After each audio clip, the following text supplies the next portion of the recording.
All right, today is a day of weird adventure. So I'm in a train station. I wonder, without pulling out my phone, can I figure out what this place is called? I don't see any English signs, so I think maybe not. There's a map out here. What do we got? Hey, here we go. Taiwagang Station. Taehwagang station. You are here. Oh, is that water? Is that water I see on the map? Excellent, because that was the plan, and I was afraid the plan was going to fail.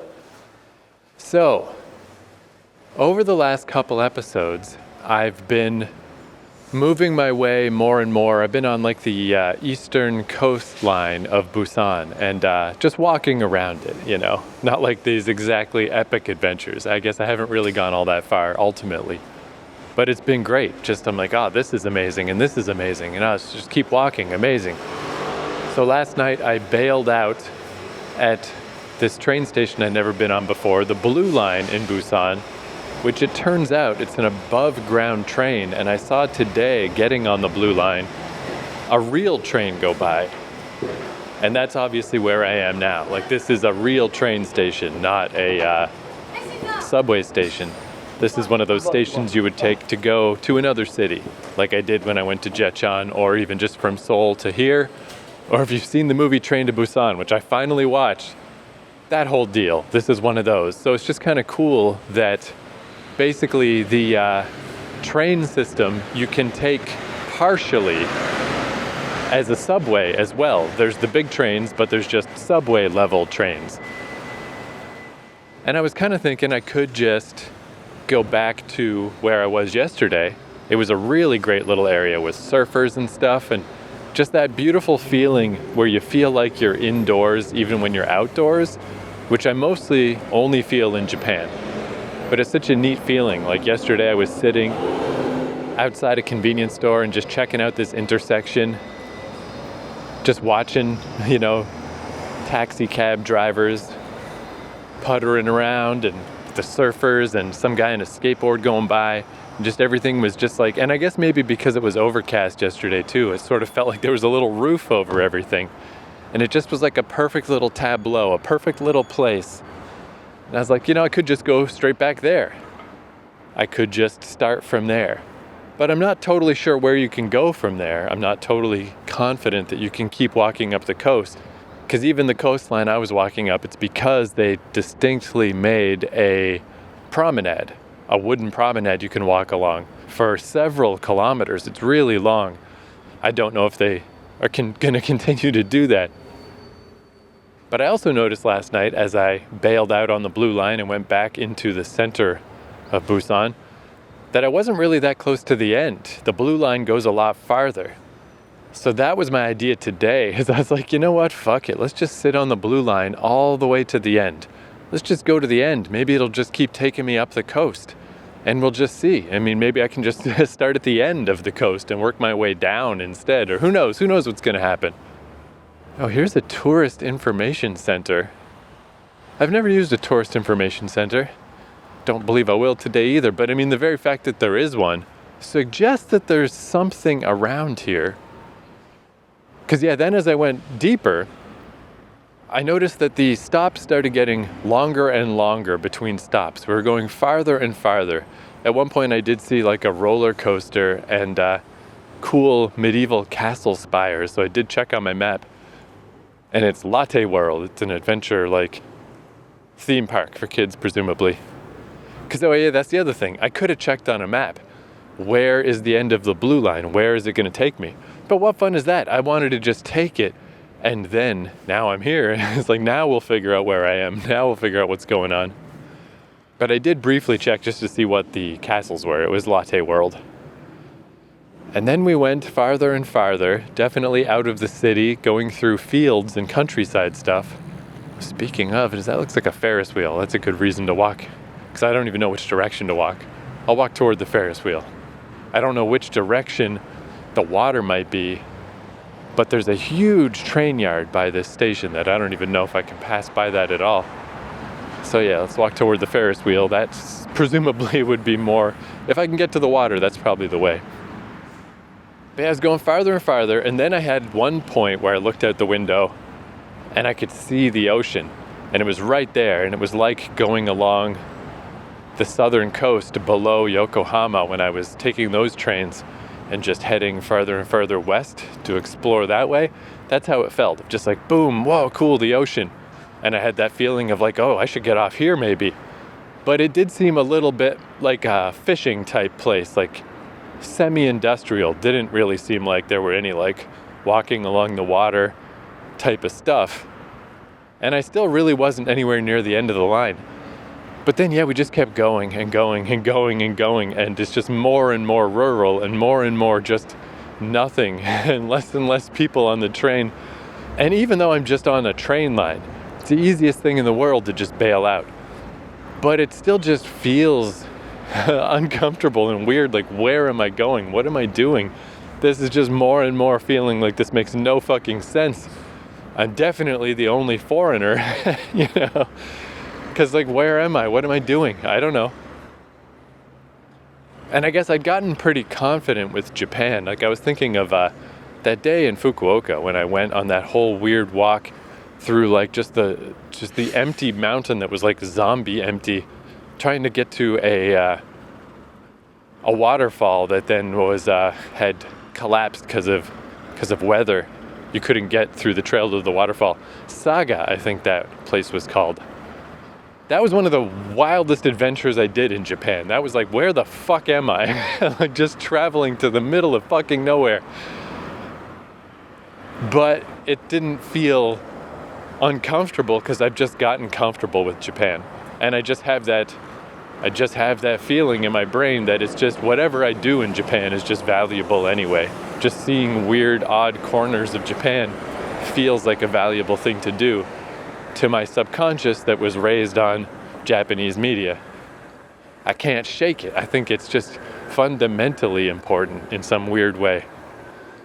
Where South Korea just feels different. This just feels like, where am I going? Where the hell am I?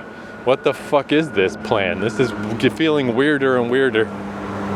To the point that it's like, I really started feeling like, well, this is just, I think it's clear that this plan has failed, because stop after stop after stop is just fucking nothing. It's just fields or factories. It's just nothing. That I was like, maybe I should just stop. I should just go back the other way. This is so silly. But I had to remind myself, no, don't do that. Because with train lines and subway lines and stuff, the light's always darkest before the dawn, you know? Even just going out to like Don Mills Station in Toronto, those few stops before Don Mills are a ghost town. There's nothing there. In Japan, I had several times where going to the end of the line opened up a whole new world. Because what it took me a while to learn, and I had to remind myself today, is that the end of the line, you know, like the line doesn't just peter out and peter out and peter out until it cannot sustain itself anymore and then stop. If that was the case, it would have stopped way sooner. It would have stopped at the last major place. It's trying to get somewhere. The end of the line is always somewhere that is on some level worth getting to. And it's just that those 5-6 stops before that, they might be literally nothing. They might be just a weird place where there shouldn't be a train in the first place. They just happen to be on the way. And that is the case for sure. Now that I'm here, like I just walked past a twosome place, the coffee chain. Oh, there's a Starbucks ahead of me. A drive-through Starbucks, because yeah, I mean, obviously when you're this far out, it is car country. But that there was that tourist center, and you know, this is the normal place, whatever this is. There's a bunch of hotels and stuff. Relatively big buildings. So yeah, I'm glad that I just fought through. I just, it's like, wait it out, dude. You're almost there. Just keep going. But anyway, I guess the plan then would be, once I get here, then check a map, then figure out what's going on, if I can get to the water, great, get to the water and go from there. See what that's like. And if I'm nowhere near the water, I just assumed that the train line would stay more or less on the coast. But who knows? If I end up way inland and I don't know what I'm doing, then the adventure will be just try to walk back one station. Just see if I can walk to the next station back and then bail out and go home. But yeah, now that I'm here, this place is relatively major. Like it feels bigger than Jetchan, I guess. Probably a little similar, but even just these hotels and stuff that I'm walking by are pretty big. So, yeah, now the time has come. Now it's time to pull out my phone and figure out, like, what the fuck is this? Where am I? What did I do today? There's a little dot on Latte World Adventure Busan. The last time I pulled out my phone by the Busan National Science Museum, apparently.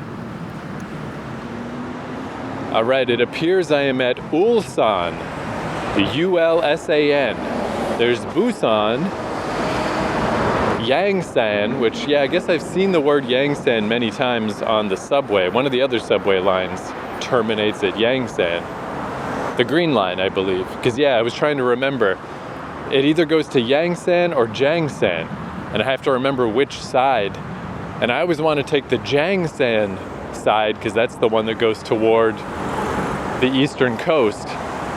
So I just remembered it alphabetically.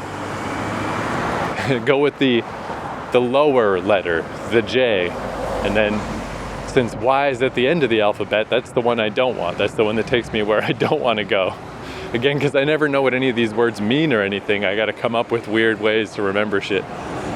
So I'm in Ulsan. This is bringing me back to like the Netherlands, how I would just keep inching my way farther and farther, where there was Amsterdam, and then I'd get to the edge of Amsterdam and it would just become Amstelveen, and then it did not become Ootthorn nearly as sveltly. It was instead just a big, long field full of cows and sheep and stuff, and that's when it became Ootthorn. So am I near the actual water? I don't know, maybe not.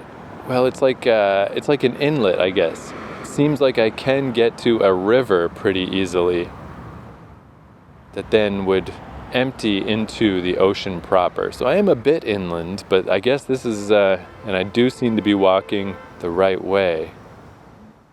Whatever that Ferris wheel was that I saw, I just saw it like peeking between some buildings. I don't know where that is or where that went. The pre-downloaded Google map of this area is not fantastically well populated with stuff. Google Maps, everybody told me not to use Google Maps in general in South Korea. You want to use Naver Maps. But as far as I could determine, Naver Maps does not have an offline option. And I'm an offline man. So I've been using Google Maps, which in Busan proper and Seoul and even Jetchan served me pretty well. But in Ulsan, it certainly doesn't have any fucking Ferris wheels listed. Anyway, yeah, I guess I'll just keep walking now, try to get to the water, see what happens from there. But anyway, yeah, that's what's going on today. That's the adventure.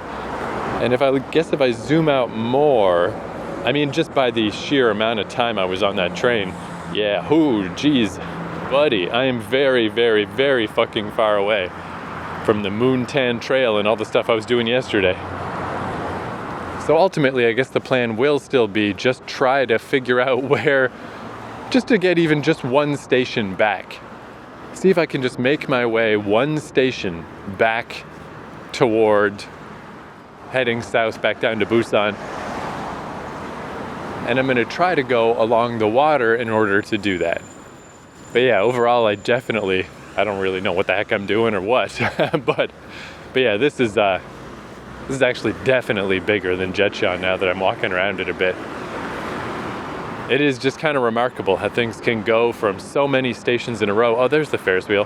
How things can go from so many stations in a row of just the most rural shit you've ever seen in your life. Like a Korean horror movie rural where it's like, I just don't even want to be around here. And then you get to the end of the line and da-da-da, big city, you're in a city now. And I love these little plans just as an excuse to explore. I'm sure my eyes passed over Ulsan on a map before. It's right next to Busan. But it would never stick in my mind, you know? I would never remember it. Now I will. Now I'll be like, oh yeah, I've been there. I was there for one afternoon. I walked around randomly for no reason once. But you know, I can add it. Like, this is the only way things stick in my mind. But then they will stick for fucking ever. I'll never forget it. Not like it's some magical place. It's just another city. Seems fine. But today's a nice day.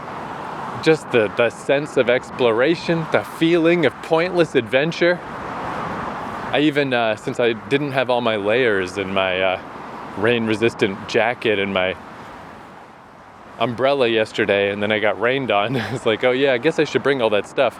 But then it was wicked hot when I left, and I'm like, God, this is that sucky thing, is like, it is better to have the layers than to not have them. But it really does suck sweating to death with your big fucking jacket when you don't need it. But it's cooled down a bit. It's actually, it's actually 4 o'clock. It took a long time for me to get out here. But, you know, of course I got started slow, as always. But the weather has cooled down, so I can wear my rain jacket and not melt into a sweat puddle. Yeah, it's just nice that this is working out. This is pretty much exactly what I was hoping. I was hoping would happen. Is, you know, it's obviously, it's not going to be, I guess you know if you've listened to this podcast, like this is how it goes. None of these adventures have any point. There's no reason to do this stuff. It's just fun to go to a place for no particular reason and walk around.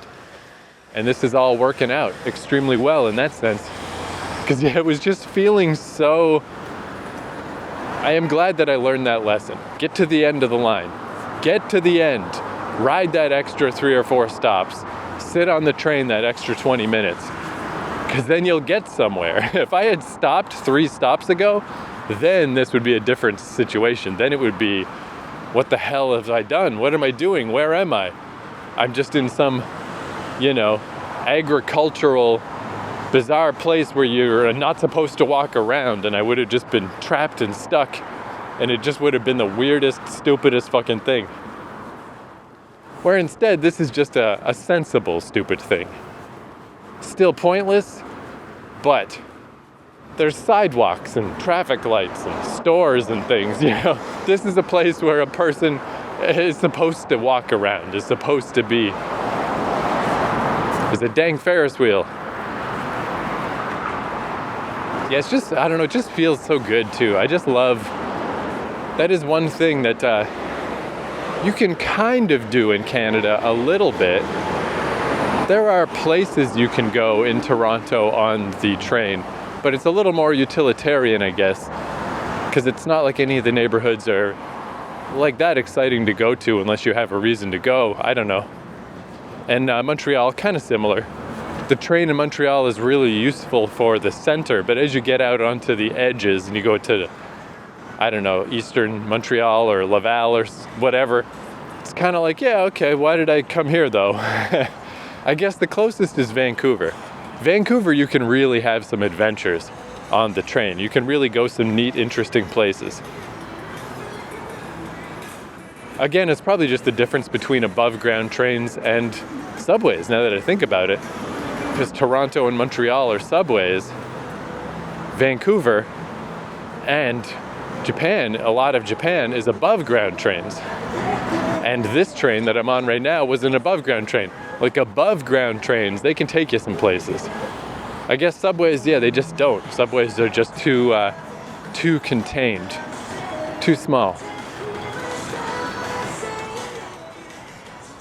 There's the Ferris wheel, I made it. When's the last time I saw a Ferris wheel? I guess Yokohama. So scary. Never in my life. Never in my life will I take. I don't think I've ever even been on one. I used to go on roller coasters because when I was a kid, I wasn't scared of heights. It started developing when I was a teenager. I remember, actually, I was on a roller coaster in Universal Studios in Florida when I was like 17, when I realized like, uh-oh, I don't think I can do this anymore. This feels real fucking bad. Did I go on? There was this ridiculous, rickety, it's like one of the last wooden roller coasters. I wonder if it's still there, but it was at Coney Island when I lived in New York in 2008, 2009. I don't think I went on that thing. I don't know. Anyway, I don't think I've ever been on a Ferris wheel, but yeah, today will not be the day. Latte cinema. That's one thing me and my friends used to do, is kind of like a perverse joke almost, is when we were traveling, we would go see a movie. No matter where we were. It's like, let's just like, even though we're in this amazing foreign place, let's go see a stupid fucking movie. But we broke the chain when we were in Amsterdam because we just couldn't find any movies we wanted to see. And the first time I visited Japan, I almost went to see Avengers Endgame, I think was out at the time. And you know, it just felt like I had to cap off the story, but I just was too uncomfortable to go navigate a Japanese cinema by myself, and I was not in some kind of big hurry, so I just waited and I watched that movie later. I wonder what would be playing here. I wonder what... I don't remember seeing any other movie theaters. I'm sure I've walked by a bunch, but anyway, all right. All right, that's what I'm doing today. Oh, and Adia coffee. Part of me just wants to stop at Adia and chill out, but you know, it's 4 o'clock. I mean, it is going to be light for like, now that it's later in the year. I mean, I do have like a solid 3 hours. Really not in a big hurry. But I'm a little antsy now. I've been sitting on that train for so goddamn long. I want to walk around. I want to explore. So yeah, I'm going to do that for a bit.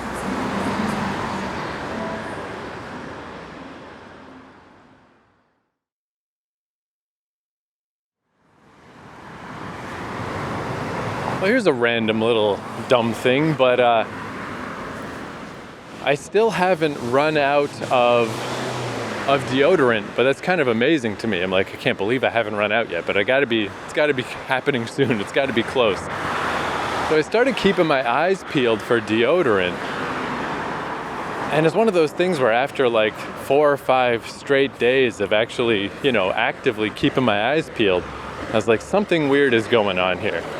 None of the convenience store chains seem to have deodorant. Daiso is where I go to just get everything. They don't have any. So I finally did a little Reddit check, like, what's up with this? And it appears that, I mean, I know it's a thing that also, I learned about this in Japan, so I'm sure it's the same here, that it is a bit of a less common product, because I was quite shocked to learn this, but apparently, in general, Asian people actually have different types of sweat glands than us. I don't know. Apparently, the jokes in old anime, Ping Pong Club and stuff, about the gross-smelling Americans, it's kind of true. Our sweat generally smells worse than the average Asian, but it kind of goes, you know, it's still one of those things. There are still Asians that have the same type of sweat or the same sweat gland stuff. I don't know. You'll have to look it up. I don't know the details, of course. There are some percentage that are just like us. And I'm in general not a very bad smelling sweat guy. But it's like dangerous to think that about yourself, because then you're the gross sweaty guy, you know? I'd rather not risk it. So I searched on Reddit and somebody said Olive Young is your friend, where I have seen those stores around and I didn't really know what they were. They seem to be mainly women's beauty stores, makeup stores. Somebody said you could get vitamins there, but I tried once and that didn't work so well. I just got them from a pharmacy, my very expensive multivitamins.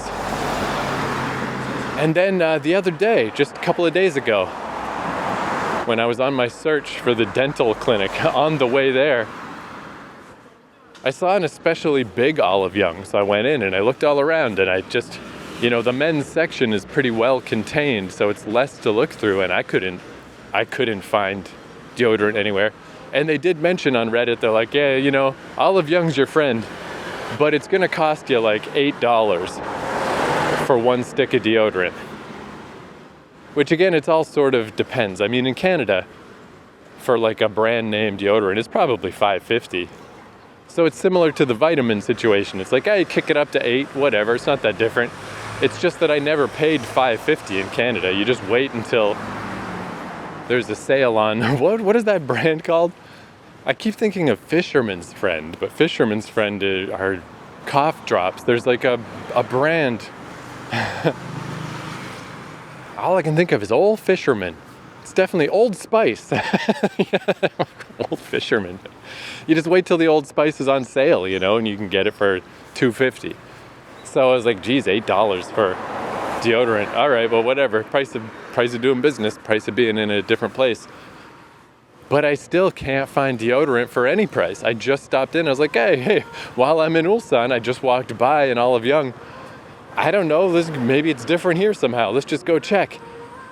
Went in, saw the one man who was in there. So it's like, okay, there's the man section. And all I could find was like, there was one thing that seemed like it might be some kind of possible deodorant type product. And it was the classic 2-for-1, but it was $28. And I'm just like, well, whatever, dude. no fucking way. I'm not even sure if that is what I think it is, but that's insane. There's no fucking way. I don't know. I mean, I don't want to be the guy who's just using aftershave under my fucking armpits and just assuming that that's good enough. But a day of reckoning is coming. My deodorant's going to run out. And it's just weird. It's like, what do you mean Olive Young is your friend? Like, I would need someone to like take me into the store, stand me in front of this magical supposed deodorant and literally put my hand on it. That's the only way this is going to happen, because it just doesn't fucking exist. And I got to assume the reason why the convenience stores and the Daisos don't have deodorant is if it is $8 a stick, like, Daiso's a dollar store. They just probably wouldn't sell something that costs $8. A lot of music playing in this town. I don't know if you've noticed while I've been walking around, quite a bit of random music popping in. Anyway, that's apropos of nothing. Just thought I'd mention it because it's been on my mind, and I just tried and failed once again. Maybe Olive Young has deodorant, but I wouldn't put fucking money on it. I can't find the fucking shit.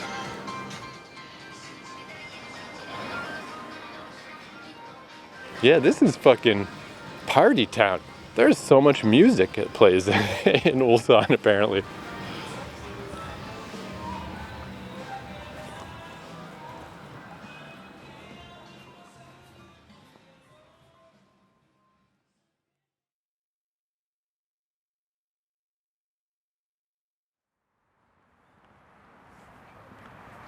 All right, I've just been walking around, and it's funny that that very first impression where I was like, is this, does this compare to Jetchan size-wise? It's so much bigger, way bigger. I mean, I'm sure everything is bigger than Jetchan. It's just that one specific street I was on, if you compare it to the biggest, most developed street in Jetchan still felt a little smaller.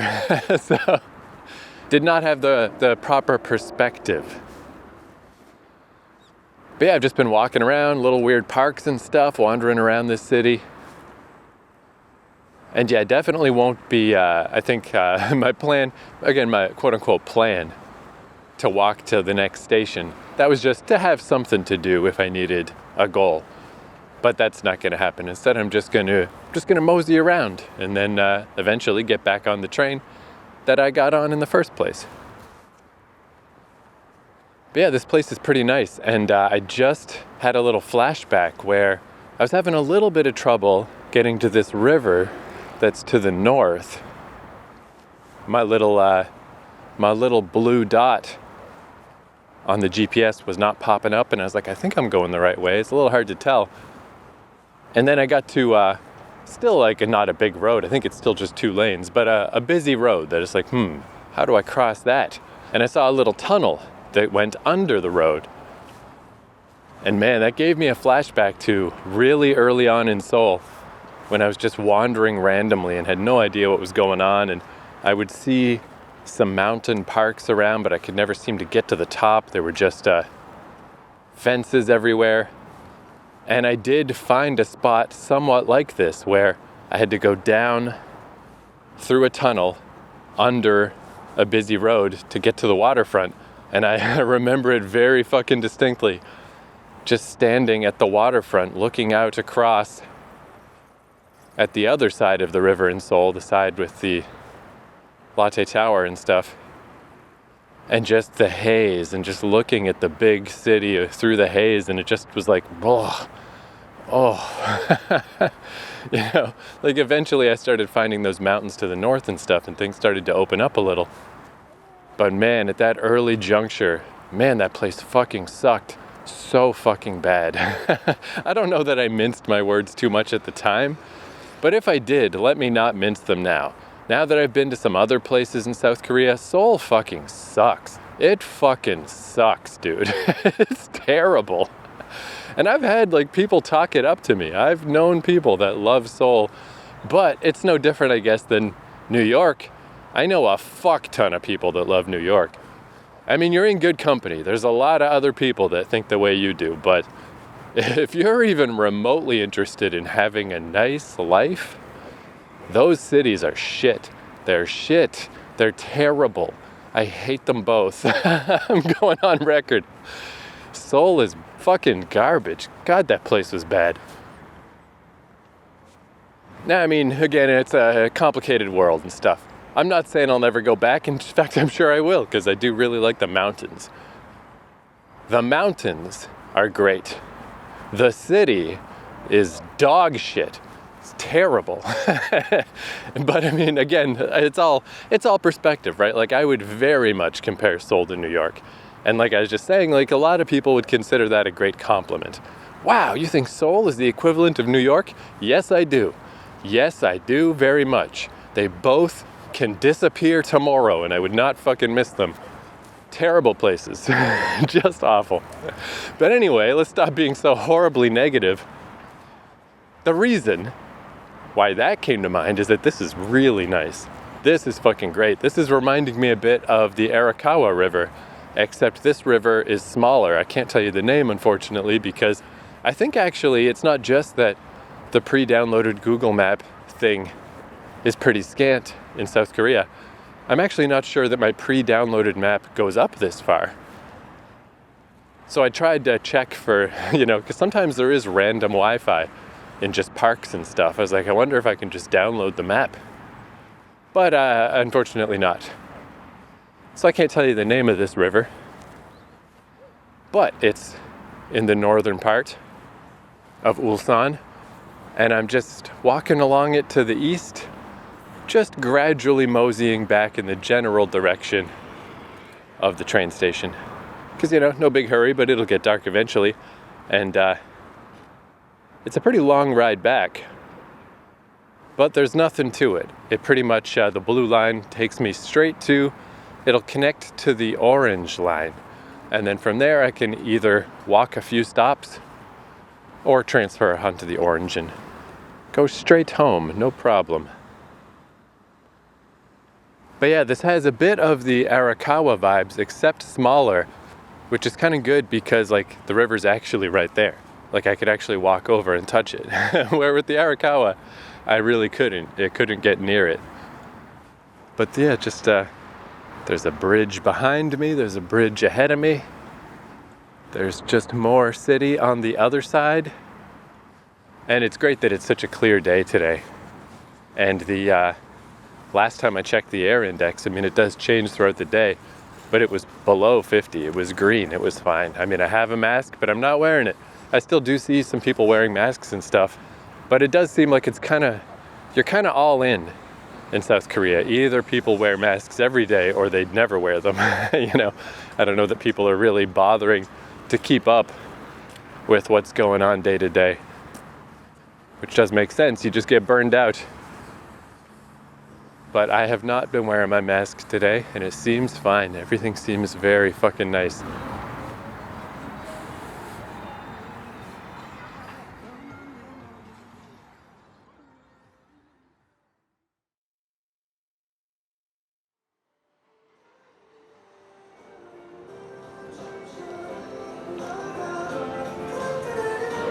So that area I was in before with all the music playing, I noticed that it was like a, fuck, that's loud.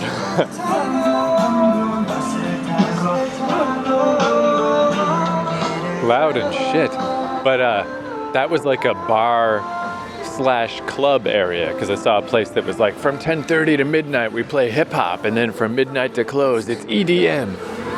But I found this other little neighborhood on my way back to the station. It's pretty dark now.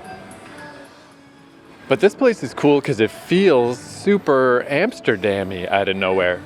It's all of these semi-upscale clothing stores. You know, I don't know, I'm not good with clothes. I don't know if these things are actually fancy, but I can bet you they're expensive because it has the same vibe as the place, just like the tourist district in Amsterdam, where, near Central Station, I bought a 99 euro pair of fucking jeans there once because I was desperate for jeans. Because my only pair of jeans, I sat in a puddle of pee. But yeah, it's the cool clothing stores, and it's just got the smell too of like waffles and coffee and bakery, confectionery stuff. And the streets are like not cobblestone, but not just pavement, they are like brick streets. And unfortunately, they're not pedestrian streets. There's still cars all over them, even though they're narrow and there's no room for this fucking nonsense. But it's nice. Everything's all lit up. Just this nice little shopping district. And it's like, cool. This place is neat. What a delightful little city. I have enjoyed this wander a lot. But what brought me here is I went to a Burger King like a degenerate. I admit it. I'm still doing that. They take my fucking card. I can order through the machine. I just don't want to go to the convenience stores unless I need to. When I get back to my Airbnb, I'll eat some homemade kimchi and make up for it. I'll eat some real food. But since I was sitting at the Burger King and I had Wi-Fi, I don't normally do this, but I was like, let me just do a quick little wiki. I went from just randomly arriving here. Oh man, here's another part of this shopping street, all lit up. So nice. There is one street in Jetchan that is like this too, but it's literally one tiny little street. So yeah, I thought let's go from just rolling in at total random, knowing nothing. Walked around for the afternoon, got a sense of the place. Even on the way out, it's like, oh wow, this is actually nicer than I thought it was. It was really nice to walk by the water, but now this whole area is really cool. Let me just hop on Wikipedia. Let's just take a little gander. Let's actually learn some shit about this town. And this really surprised me because this place has seemed so nice. Because the picture Wikipedia paints, it is not bad. It's just, it would cause me to have a much different expectation. First off, it's over 1 million people that live here. It's like the 7th or 8th biggest city. So it's just a touch bigger than Jeju. But Ulsan is the industrial powerhouse of South Korea, forming the heart of the Ulsan Industrial District. It has the world's largest automobile assembly plant operated by Hyundai, the world's largest shipyard operated by Hyundai Heavy Industries, and the world's 3rd largest oil refinery owned by SK Energy. To me, that sounds like red flag number 1, red flag number 2, and red flag number 3. Doesn't that sound awful? That sounds like this place is gonna suck, and especially coming from Seoul and the experiences I've had so far with the weather in South Korea, this sounds like it should be a disaster area. And to be fair, I'm sure it is. It's just up the street from Busan, so those 4 days when Busan was blanketed in insane levels of pollution, obviously Ulsan was as well. There's no question. I'm sure the pollution here is just as bad as it is everywhere else. There's going to be some horrible days here. But it doesn't seem at all worse. Today has been really good. It edged up a little bit, just past 50, but really not too bad at all today. Totally comparable to Busan or Jeju or wherever. Oh shit, I didn't realize. I walked right back to the Ferris wheel. It's lit up now. It's a nice way to wrap this up, loop back around to the Ferris wheel. But yeah, I don't know, I just thought that was kind of interesting. That, I guess that's one reason why I don't do a lot of Wikipedia research, and here's the tail of the tape, here's the raw Wikipedia info about a given place or whatever. Because it's, I don't know, it's kind of, I guess it's just not relevant really to just a person walking around, to the experience of just a person walking around. Wikipedia could say, hey, this is the best place in the world, but if walking around sucks, then it sucks. Or Wikipedia could say, hey, this place is an industrial nightmare. This place is like a land of the machines where humans shall not tread, which is kind of how it sounds. But no, this is really fucking nice. I mean, oh geez, even just right now, like I'm at kind of a big intersection. I gotta fight my way through here, get back to the station. But now that it's all lit up, I mean, it was nice before. It's kind of beautiful. I kind of fucking really like Ulsan. This place seems really good. And again, if like the nearly 11 million of Seoul, obviously too much for my tender constitution. The 3 to 4 million of Busan, no problem. So this 1 million, very comfortable. Feels very good. This feels like a very good size. This place is fucking cool. I mean, I have no idea if there's Airbnbs and stuff out here. I saw one other foreign guy. He was like a guy from India, or, I don't know if he's from India. He had the complexion of a man from India.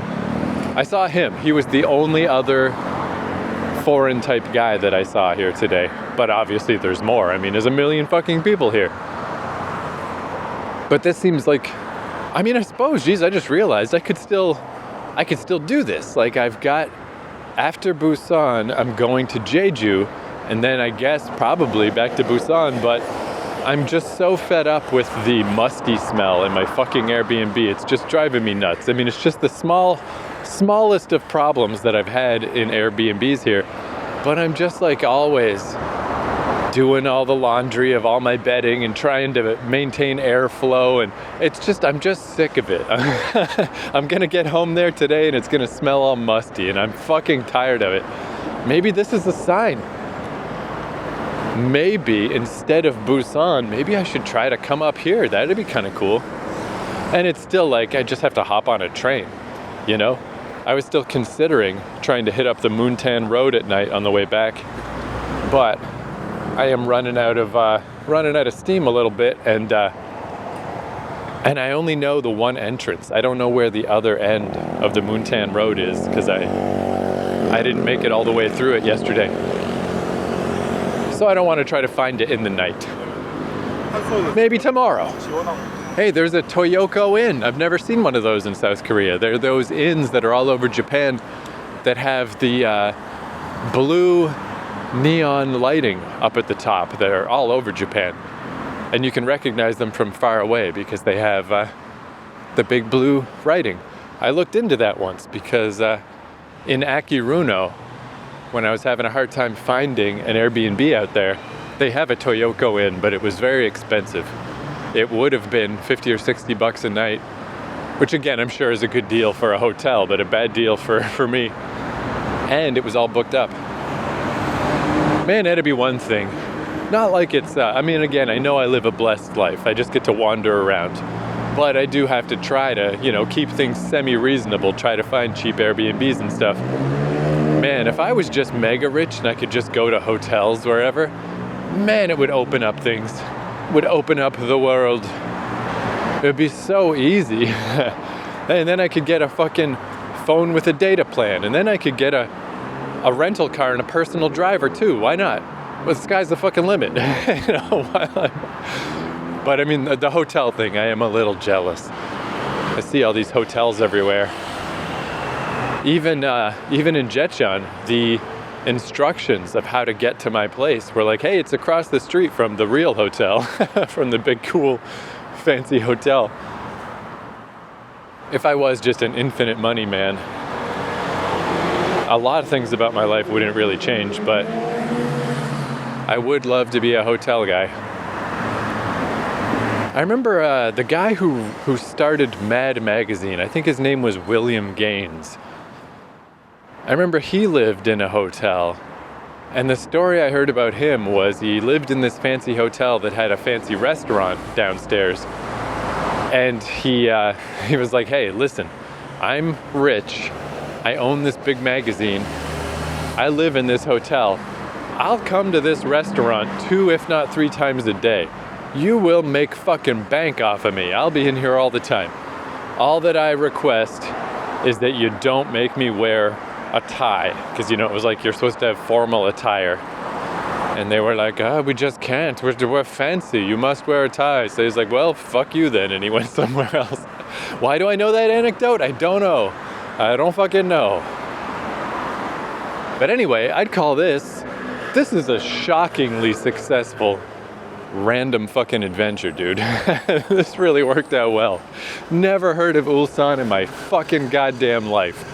And I had a very good day here. This is really cool. I like this place. Again, who knows? I mean, if I did stay here for a number of weeks, I do kind of get the sense that I haven't, in just one day, I don't think it would take me, I think I've seen a decent percentage of the city. I don't think it would take me that long to hit all the borders.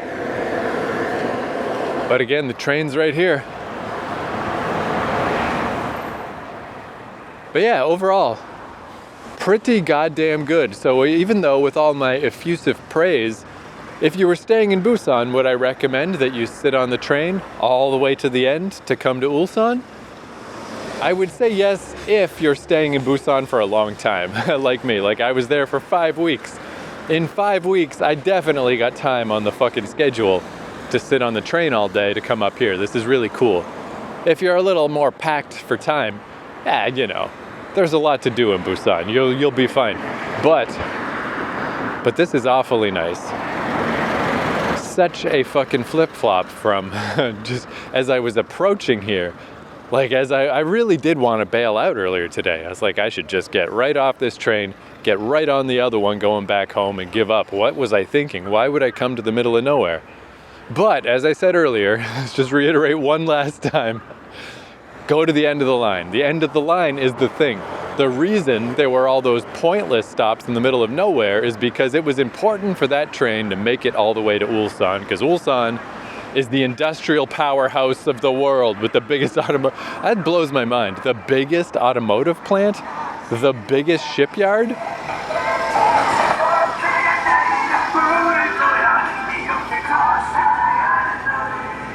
That's a van going by that's advertising a club. Like, you would never know. You would never know. Visually, I don't know what they're even fucking talking about. I did see some cranes and stuff out by the water, but that's it. Oh, one last little tiny thing. I wouldn't normally bother bringing this up, but just because I was just talking about not seeing other foreigners, I just walked past 2 blonde young women, you know, early 20s blonde women, which that's one of the more strangely common.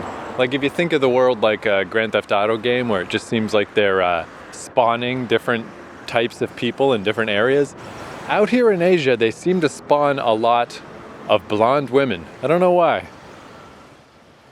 I mean, travel vloggers and stuff too. There's a lot, I don't know, maybe it's just, what's the word for that? When you have an observational bias. I'm probably not seeing excessive numbers of blonde women. It's just somehow, whenever I see them, I remember them, I guess. So it's like, oh, look, I don't know. Whatever, just I saw some. Wait a second. As I was waiting for the light to change, I'm still on the exact same corner I was just on. A man with sandy blonde hair just stepped out of a taxi cab right next to me. So there's foreigners all over the fucking place here.